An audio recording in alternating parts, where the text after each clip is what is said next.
Hello guys, welcome to today's Lit Code Challenge. Today we're going to solve this ZigZag conversion. So you're given a string which is written in a zigzag pattern on a given number of rows like this. You may want to display this pattern in a fixed font for better legibility. Okay, and then read line by line this one. You can see we are reading row by row, right? So you are asked to write the code that will take a string and make this conversion given a number of rows. So you have been given a string and the number of rows. For example, this one is PayPal is hiring, the number of rows is 3. You're supposed to return this one. Okay, here is an explanation. PayPal is hiring, number of rows is 4. We can see you have created 4 rows, this one, this one, this one, this one. And also we are going in a zigzag manner. So until we reach at the third index, is when now we go back until we reach the first index, just the same way. And after that, we are supposed to print these values line by line. So in this case, we are printing PIN, then ALS, yeah, as you can see here. Okay, this is pretty simple and straightforward because now what we're going to do is to loop through the elements of the array while tracking whether we are going up or down. How do we know that we are going up is at first we are going down because if we are at P, which is the first element that we are looping, we want to go down so that we can match the zigzag manner. And once we reach at P, we want to go up. So how do we know that we are going down is when we are not, we can use a boolean variable that will be tracking the progress. Once we reach at the end of once we reach num rows or 4 minus 1, because this we are using indexes, then we are going to update the boolean flag and tell it that we are now moving upside. Okay, so bool is up. I will start with it is equals to false first, and then I will have a variable that will be going to track the current row. So I'm using Python, I don't have to. So current row, I will say I'll name it to 0. And also we can see here they are saying that the num rows, these are some of the edge cases. We can see if length of the if num rows is greater than the length of s, or num rows is equals to 1, we just need to return s. So this one is for tracking the direction that we are going, is up, false. Current row it's 0. And then we need to track the rows. We need to create these rows so that we can, okay, so I need to create num rows this way. So in this case we're going to loop to the elements in the string. So for C in S, I want to add the value here. For example, I can say rows, the current row in which we are. For example, if you are PIN, we want rows to be the value in these rows, because we want to go row by row, plus is equals to C, right? We want to insert it to the row.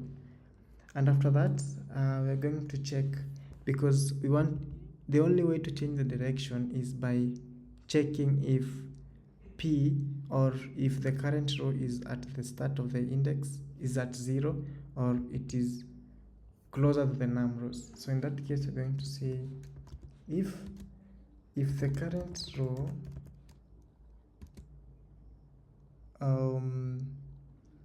is equals to 0, or the current row is equals to num rows minus 1. If this is the case, then we want to use this is up. Let me call it going down instead of is up. At first going down is false, but now you can see if the current row is equals to 0, we need to set the going down is equals to not going down. It will be much easier this way. Instead of keep on checking, if the current row is equals to 0 and the current row is equals to the end of the num rows, then we just negate the going down variable. So now it will be now C will be at, in our case, P, and the going down will be at true, right? After that, we need to know whether we are incrementing the current row or not. So I will say current row plus is equals to 1 if it is going down. Else I want it to minus 1. I want it, yeah, if you are not going down, then you are going up. So in that case, I want to negate it. After that, I just want to return a string. So how do I return a string? I just join the elements in the row. Yeah, so for consistency, I want to use this join row, and let me proof check it. If num rows is greater than the length of the lens, okay, is equals to greater than or equals to yeah, because if you are given a string that has a length of 4, for example paper,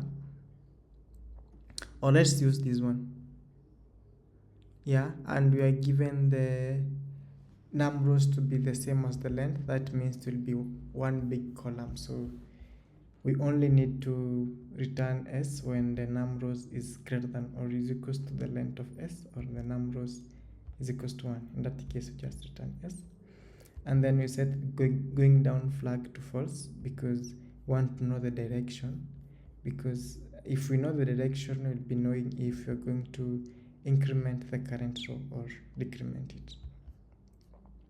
Yeah, so we initialize the rows to empty strings, all of them, times num rows, and then rows current row we concatenate plus is equals to C.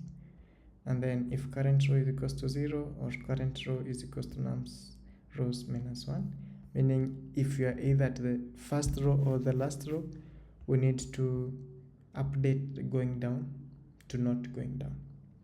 And then if we are going down, we need to increment the current row, else we need to decrement it. Yeah, and then we join the strings together. If I run the program, or current row is not defined, let me copy it. Okay, let me copy it and run it again.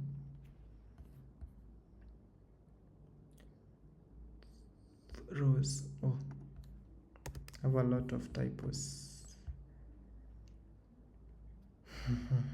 Yeah, you can see the project is running correctly. So this one we are using of n space complexity of n time complexity. Why am I saying of n space complexity? Because in the worst case scenario, maybe the num rows equals to the length of the string, but it will be of num rows, because in the worst case scenarios, of course, we're going to create these rows, which will be these arrays.